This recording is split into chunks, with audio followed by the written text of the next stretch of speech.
Hiya, peeps.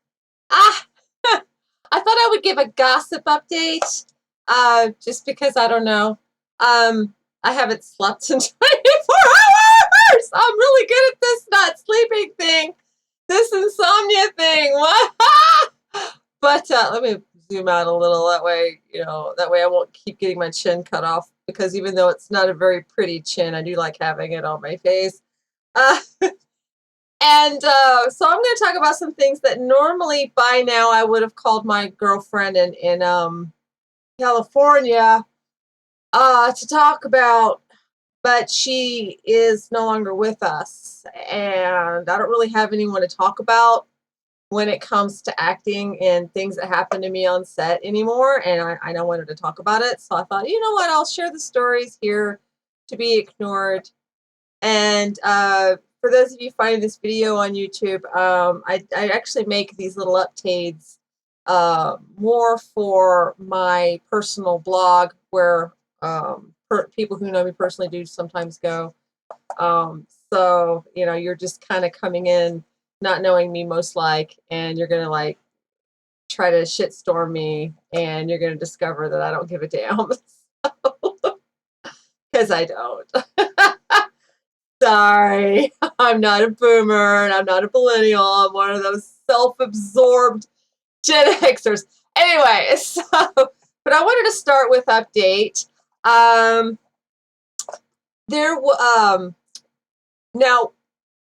I do really prefer when it comes to music. I have a lot of interests.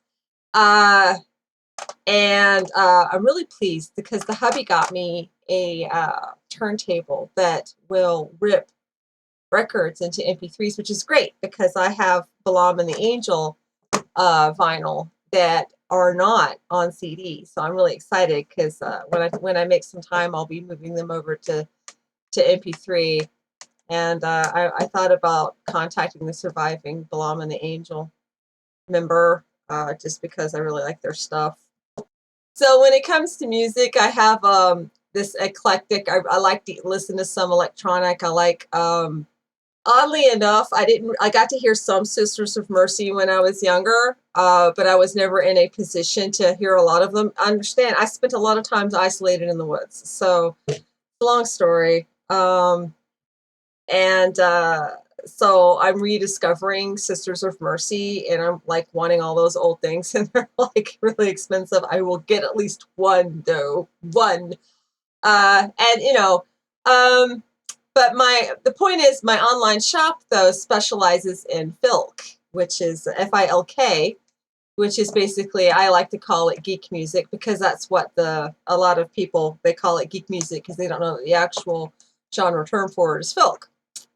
And there was a filk. The filk scene's a neat scene. It's a lot of indie people, people recording themselves in their living rooms way back before it really got more mainstream. I've got some of those albums actually. And there was a gentleman who would vend the filk at conventions because there are conventions centered around the filk genre. So you go to these filk conventions and you sing Kumbaya in the circles, but in a geeky way, and go to concerts, or they'll be at sci-fi conventions. There'll be like a filk circle. That's which is how they started. So what happened is he passed away 4 years ago, and me and the other half drove down to his sister's house and picked up his old stock. And I have been putting his stock into the store. He was also selling Celtic music, so there's a lot of Celtic music in my store now. I don't know if I'm wanting to continue doing Celtic music. I like some Celtic stuff. Celtic goth would be amazing.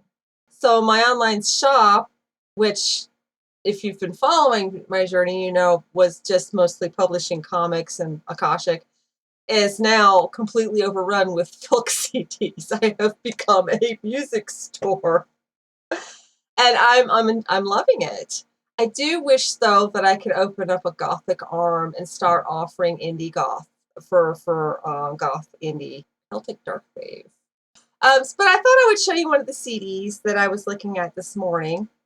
It's called The Road to Roswell Honest to gosh. Click, click, click, click, click. It's the road to Roswell. And these CDs were old, so I cannot track this record company down anymore. I think they're defunct. And this has got songs like The Road to Roswell, I Walk the Night, bleh, I'm sure, bleh, bleh, Manual Labor, By the River, Spirit of the Wind. Nobody Knows That I'm Really an Alien. That kind of sounds like something from Resident Alien, you know? And Rider of the Night. It's a little 7-song CD. And I mean, you can still get the MP3s off of Amazon, but I have 2 CDs which are no longer available. I've been coming across a lot of rare things, actually, and I'll go to Amazon and somebody's got it on Amazon priced at $902.81. Honest to God, it's pretty consistent. And then I'll put in my little CD for like 25 or 30, and Amazon's like, you're pricing it too high. It's like, $900, guys? $900. But anyway, just thought I'd show this really nifty thing. Some of the stuff I'm holding, one item was unobtainium, which is to say it was, unobtainable anymore, and it just happened to be in the stock, and so I put out that, and I put them on eBay because my thought was I could put them in the store for first come, first serve, but I only had like 3. So I put them on eBay at like $15, and if people want to fight for them and decide what they're worth, that'll be up to them type deal. And then I found somebody who had more of this unobtainium. This particular CD, unobtainium, I might be misremembering, but I was told there were like 500 of them made, and that was it. And the artist's name was Meg Davis, and she's like really popular. So and it's like, oh my God, I never thought I would ever have anything by Meg Davis, and there it is. And it's just like the gods are smiling upon me. And in filking news, I have been slowly and very badly, amateurly recording my own stuff here because I wanted to have an album of my own before I died. So this awesome person off of Looperman named Mickey got with me and remixed one of my folk ditties. So we have created this electronic folk genre song that's on it. And then there's a song that I wrote. Actually, the electronic genre song, I wrote the lyrics to and the melody, and he did the arrangement. And then there's another one on there that I did that's mine. And then there's some folk songs. And then there's a poem. I don't know, spoken word, why not? It's a very eclectic thing. And, it's really amateur, but I just put it in today, and I'll be waiting for the minted. I ordered 5 whole CDs, waited for them to be minted, so now I can say that I have a CD. I now have a discography. But that's like old filk tradition. So it's like, yeah, I can say I have a CD. I can't say it's a good CD, but I have a CD now. But if you're curious about the music that's in my store, I'll put a link in the YouTube description below, and you can go and look up and see if there's something. If you're a person who listens to filk, there might be something there. You might want to hurry though, because some of the stuff I put in is gone before I know it. When I first started putting this stuff in, the traffic was so rushed that it clogged things, and eBay blocked me. For my safety, you might recall that last video, they did unblock me. Only after I emailed them a lovely, and I was very polite. But I did compare them to the hedge fund managers. And I think they got the message. So they set me free, and I have been doing business ever since. So I'm pretty pleased by that. Now, you're wondering what I'm holding, right? This is my list, because I know I'm loopy from not sleeping, and this is like what I want to talk about. So I have covered CDs off the list. I'm now wiping off my CD. Now, I come to why do my CD? Because why not? I mean, I'm not out trying to like impress Hollywood or replace Lady Gaga or be the next Sisters of Mercy, besides growling like that would hurt my voice. I have always wanted an album of my own since I was a teenager. I have always wanted that. And the way I see it as making them is a learning experience. So I've got this really badly done amateur thing now. It's coming my way. I can put it behind me. And now from here, now that I'm content that I've got this thing, I'm now going to start another project, and I'm going to do a theme. And I'm thinking water creatures, because I am, after all, a shrimper's daughter. I come from Florida, and I love mermaids a lot, and silkies are amazing. And there's this lovely story about a silky spell I'll tell you sometime. That will be my next project, will be a CD with a theme around that. Although the song that me and Mickey are working on together right now is a lullaby, so it'll probably be off to the side, and that oddball on the CD. You know how there's always this one oddball on a CD. Or maybe I'll do a single and I'll put it on little 45 looking CDs, which another lady I know did. She did that. She went and recorded a song and then did another song on the other side, and then she went out and found blank CDs that looked like 45s and made a CD single. It was pretty cool. Anyway, so now that's why. And so if you're curious, you can check back when I'm had sleep and can make better sense. But now I'm scratching off why I do it. It didn't go away. It's gone. La, la, la, la, la. If Choshu were on the phone with me right now, I would segue into this. With things opening back up again, acting is opening back up again. Now I'm going to change names, dates, parts of the circumstances, because I'm not here to put down people that were involved in what has happened. I am just going to share my experiences because I have thoughts about them, and my friend had thoughts about them when they were happening. You're not going to be able to track down the events that I am talking about, and I'm not going to divulge. But they are sparked by me going somewhere yesterday while I was out of the house in town traveling around. And I was going somewhere, and there was somebody that I had been on set with previously that I hadn't seen in a while. I knew that they had had a hard time in the past year, and I had messaged them on Facebook a couple of times and expressed that I was supportive of them and offered to help, with things if I could. And I was looking forward to seeing them again. When I did see them, they were looking really good. I mean, they were a little pale, but they'd lost weight. They were standing sturdy. They seemed a lot lighter on their feet. And so I was like, "Hey, Bob, nice to see you. Wow, you're looking great. You've lost weight. You look wonderful." And my husband says I can't take a compliment. My husband hasn't heard Bob. Bob is not his real name.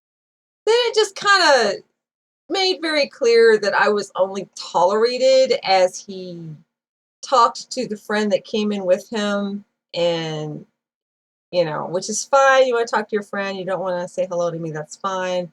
But you're okay to borrow my pen, okay, fine.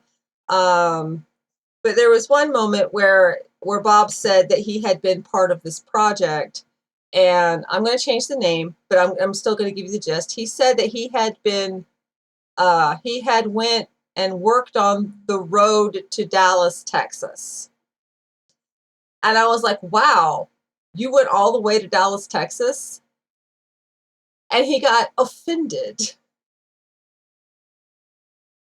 And apparently he was talking about a project, the road to Dallas, Texas, which I suppose if I had my head up his ass every living minute of the day, following him around like the paparazzi, taking pictures and hiding behind every bush, I would have known that.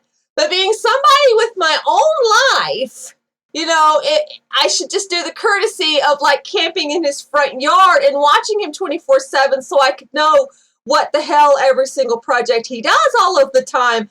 Oh my.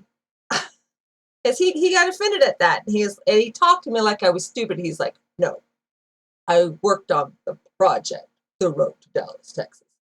Okay. And so he's like talking about all these things he's been on. And I was like, "Oh, that's great. Hey, somebody asked me to do vocals for their song this morning." And then he got offended that, and it's like, dude, again, I do not have my head stuck up your ass. I'm treating you like an equal. You're telling me about all the things you've been through. You know, you're sharing. I would like to share in return. This is synergy. This is the human condition. I'm not trying to compete. I'm trying to say that this is good for you. I've got some good stuff too. And if you were friendly, you'd be happy for me the way I'm happy for you, because that's how friends communicate. This is not a competition, and this is not you needing to be on a pedestal and have it all about you. So, it's like, okay, you know what? I'm no longer happy to see you. I was looking forward to seeing you, but you know what? And keep my pen. Keep my pen. You know how it is, you're looking forward to seeing somebody, and then you're like, why was I so mistaken? Yeah, I will not make that mistake again with this person. It takes me quite a few times of getting pushed around to learn my lesson because I'm slow on the social uptake. I'm very slow. No, I think I get it now. Clearly he thinks I'm stupid. I'm dingy. And the thing is, when you treat me like I'm dingy and you're like that, it actually stresses me out. And when I get stressed and anxious and want to please, then I start making stupid mistakes. And it's like part of my brain shuts off. And I'm pretty sure it's the stress of trying to please someone that's clearly not going to be pleased. So I've learned the best thing to do for that is to walk away. So I don't hate Bob. Okay, Bob, whatever, Bob. I'm just not going to be seeking Bob's company out. And if we happen to be working on a project again in the future, I will be polite to Bob and nice to Bob. And who knows, maybe things will get better. I'll be friendly. But I don't see it happening because, I don't see Bob ever seeing me as anything but stupid. And I'm not going to try to prove otherwise. It's not worth it. Don't try to please people when they feel that way of you. And the thing about Bob is a lot of his impression actually comes to the first project we worked together on. He had a major part in this project, a really big major part in this project. And I was just like a one-line piddly scene person, which is where I normally end up. I'm either background or piddly scenes. But, when you're fat, you're not, you're not always given the chance. So that you have to stand there grinding your teeth while somebody who's skinny, who can't even be bothered to memorize their lines and literally cannot act, and they're talking worse than William Shatner reading his lines, and they can't pronounce half the words, and you're standing there going, I can read and act. Okay, no, I'm not a size 10. I can read and act, and this isn't supposed to be a sexy character anyway! But on that set, I ended up getting a lot of flack. I don't know where it happened or why it happened. I tried to be helpful with these people. One woman was having trouble memorizing her new lines. If I remember, it's because they were like a sudden change, so I tried to help with that. And it was just, it was terrible.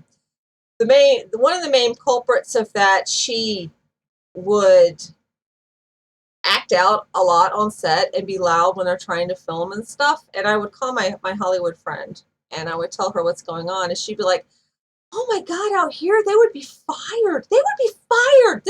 I was like, I know. And I used to have to wear a colostomy bag at the time. I don't anymore, but I had to wear a colostomy bag at the time.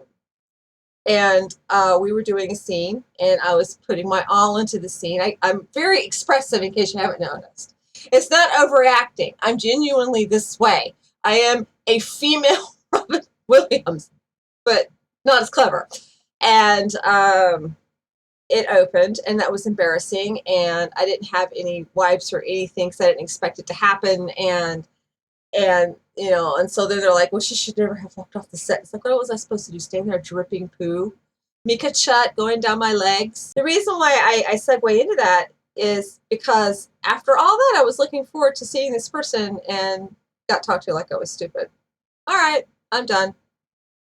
I did not think that he was part of the problem on set with the way I was, because I was getting talked bad about behind my back there. I really was. Now, one of the people came to me later and apologized, and now we're pretty good acquaintances, and I'm very fond of her. Um, the other person that was the bigger problem, the one that would have gotten fired day one, according to my Hollywood friend, uh, I've got her blocked on social media because the last time I saw her, we were at a function. It was like a meet and greet, and she kept doing that rude ass thing that some disrespectful people do, where you're talking to somebody and they just bump in and they overrun your conversation. And she was doing it, introducing herself to everyone I was talking to. I guess because she assumed that I was talking to all of the directors. No, dude, I just knew the people I was talking to, and one was not a director. And finally, like the third time she did it, and I'm Southern polite. I will, sigh and the nerve, you know. But the last time I actually shouted, and this was a Christian function, I actually shouted, "Oh, for fuck's sake!" It just busted out of me. But last I saw her, she was complaining that she's been blacklisted. And she's like, she thinks it was for something else, and I'm pretty sure it's because of her infantile behavior. I know that when I get to the point that I am directing my own thing, she's not going on my set if I can help it. No. You hire people that will do the job. I don't know. I would have told my friend this in Hollywood. I would have told her my adventures on set yesterday. A couple of people there were friendly, but you had your typical person who's too good, who instantly takes a dislike to me. I said something friendly to her, and she just kind of went at me, and it's like, what the hell did I do to you? You didn't even have any Wheaties for me to pee in. There was one point, on one of the sets I've been on, and then there's the being friendly on set, and I'm friendly, but we haven't settled down yet. So, like me and another person, we're talking, but we're like, she's telling me about her play that she's in and everything.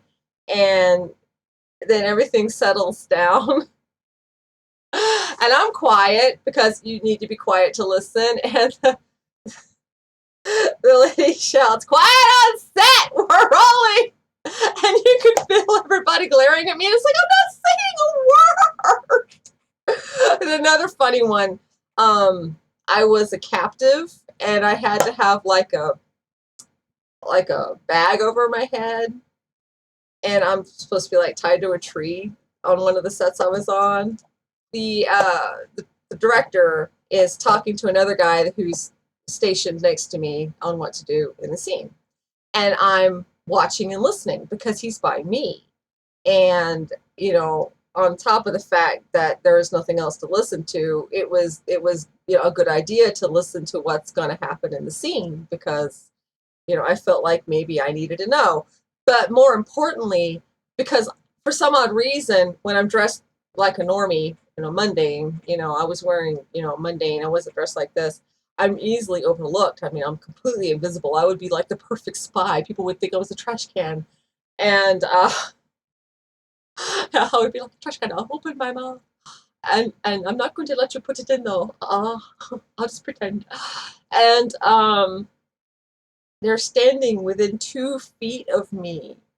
So they're talking and they're talking, and I'm listening quietly, but with my head turned. So, and the director, he stopped talking, and he turns and he looks at me, and he's looking and he stares at me, and I'm staring at him within my bag, and he's staring at me and I'm staring at him, and he was probably think that I was staring and being rude and eavesdropping. And like, it probably was.